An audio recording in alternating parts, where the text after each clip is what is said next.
Hi everyone and welcome to this new Haywire video. In today's video I wanted to show you simply the game component, everything I created for you to be able to enjoy the game. So first I created the rules as a free PDF. Here I printed it myself just for personal use on a website called Coolibri. So if you want, you can print it there. There are plenty of other websites that will allow you to print the PDF. Though at the time of recording that video, I will encourage just to wait a couple of more months because I'm planning a version 2.1 of the rule with a few tweaks here and there as players start to play the game and give me feedback. I already noticed a few things I want to update, but I just want more things to be a bigger update and not just like a couple of tweaks in just 2 pages. So yeah, let's first have a look quickly at the rulebook. The rulebook is 52 pages if my memory is correct. Here you have the different chapters. On the first page on the left here you have a full demo video. If you scan that QR code you will have a full game from start to finish to be able to experience and have a look quickly at the whole set of rules.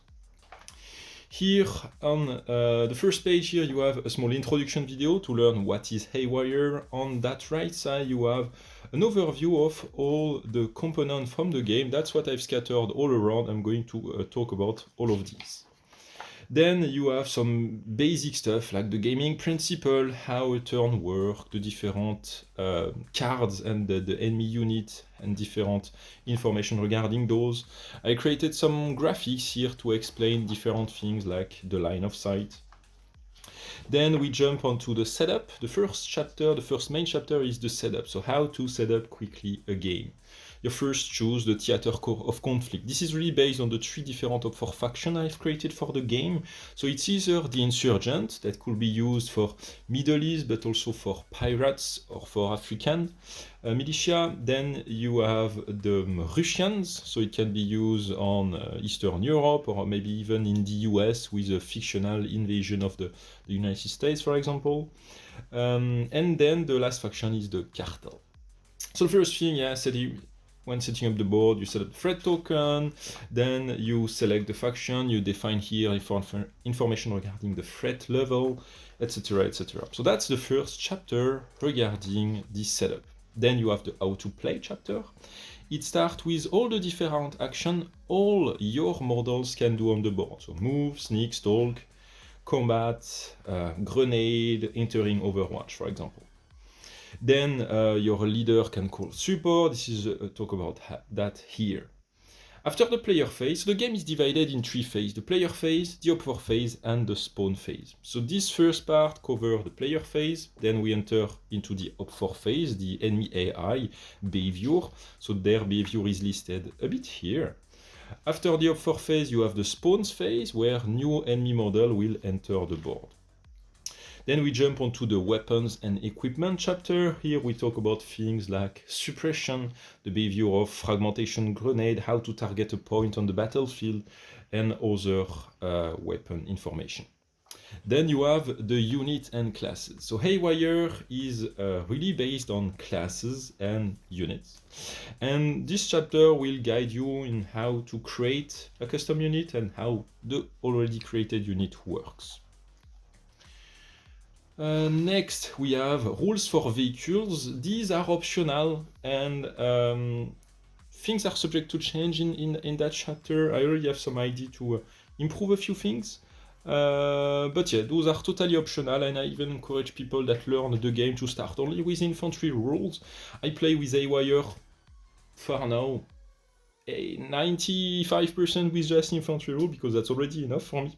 But yeah, once people are more familiar with the rules, that's the rules to play with vehicles. And I handle, the game handle all the different kind of vehicles. Except aerial vehicle, like plane and chopper, this is handled in a different way. But yeah, like Humvee, BTR, tanks, those are all supported. Then you have a chapter talking about how to play against another player. Haywire is really a narrative kind of game. It's not like a a match play kind of game, like a typical Call of Duty, or not referencing video game, typical Warhammer, for example. In real life, you will never have like the same tier 1 Western unit, like a Devru facing a Spetsnaz unit, for example. You will always have asymmetric kind of forces in play, and here this chapter explains how to play in a narrative play with the current set of rules. I might develop some match play rules if I have the ask for the community. That's not the case for now, so yeah, not planned for now anytime soon. And after that, at the end, we have the cheat sheet. This is a summary of the setup, the turn, the different actions, some specific weapon rules, and after that you have all the different and important tables. So you have the vehicles table, here you have 2 tables for all the kind of weapon, small arms plus more like anti-tank kind of weapons. Here we have the different units. As I mentioned, the game is heavily based on units, and here each unit have a call sign, different classes it has access to, some support action it can use, and yeah, of course, players are also free to create their own units. A couple of useful links at the end, and yeah, that's pretty much it for the rules, and again, here printed on the Colibri website. So that's it for the rules. Now let's have a look at some of the game components. The most important things is the player classes, the classes that the player can use. Every classes has a name. In the top left, you have the tier, you have its combat stat, some skills that is different for every classes, and the equipment, the weapon and gear these specific classes has access to. There are a total of 30 classes. I might create more. I plan to create more in the future, but yeah, it should be already enough to get you started. Every unit in the game has access to 2 support actions. That's the green deck here. The support are action the team leader can call just to change a bit the tide of the battle. It can be tactical jammer to prevent enemy communication. It can be an helicopter gun run to do some damage. And there are some, a lot of different things that are pretty nasty. Next deck of card is let's grab this one, is the infield deck, the blue deck. When setting up your game, you can decide to just place your force on a table edge and start the game from there. This deck here will just give you a different way to start on the board. And there are some completely different scenarios. For example, this one here, instead of, you just start casually and attack the enemy, here is the enemy that attack you first. You have been ambushed. So it completely changed how a mission could be played. Let's say your mission was to save an hostage, for example, and you pick the Pabst infield point. Well, here it's your team that is in bad position now. It has been ambushed and you need to get out of this situation. So that's the infield deck. Next, you have the Fog of War event deck. So this is a deck of random event that can, affect the way the battle is played. It can be some civilian that arrive on the board. It can be some new enemy model. It can be an IED, for example, like here. So there is plenty of different events. A lot of them are pretty bad for you, but they are here to spice a bit the solo system. Next, you have the operation deck. There are 30 different missions you can play by default in the game. Of course, you are free to create your own scenario. Every mission comes with a small briefing that defines, what's the goal of the mission? And then you have a small setup that explains what you need to place on the board to play actually this mission. Next, for the vehicle rule, I created those vehicle templates that define where the models are placed. That will be important because, let's say your car arrives here from the right and you have an enemy model that is over here. He might target one of your models, and if you have your team leader in the front seat over here, if the team leader is hit, that could completely change the rest of the battle, since he won't be able to call support, for example. So that's just a few templates for the different vehicles that can be found in the game. That's for the vehicles template. Next, you have the token that you can see over here. So, in the PDF that you can download with the rules, there is a sheet with all the different tokens. I used, let me pause the camera. I use this tool here that I found on Amazon. It creates a 2 centimeter round thing here. Just use it to cut my different token. After that, also found on Amazon, I've glued those tokens on 2 centimeter acrylic, sorry for the blur, on an acrylic clear, on a clear acrylic self-adhesive dome. So I've glued my token on those dome. On the back, I just spray painted black, and then I've pasted another of those dome just so it looks nice and you can easily grab them. Unfortunately, this technique, yeah, I don't have the token on the two sides, but yeah, that's for me, it's already enough.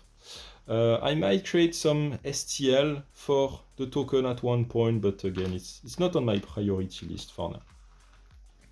Finally, the last set of cards is for the enemy faction. It's four different set of cards. So the first one, the most important one, yeah, not in front of the camera, that will be best like that. The first one here is the different class for the enemy faction. So here I've grabbed the insurgent faction, but again there are 3 different other factions. So there is a set of cards for every classes in the game. For the insurgent there are 7 classes.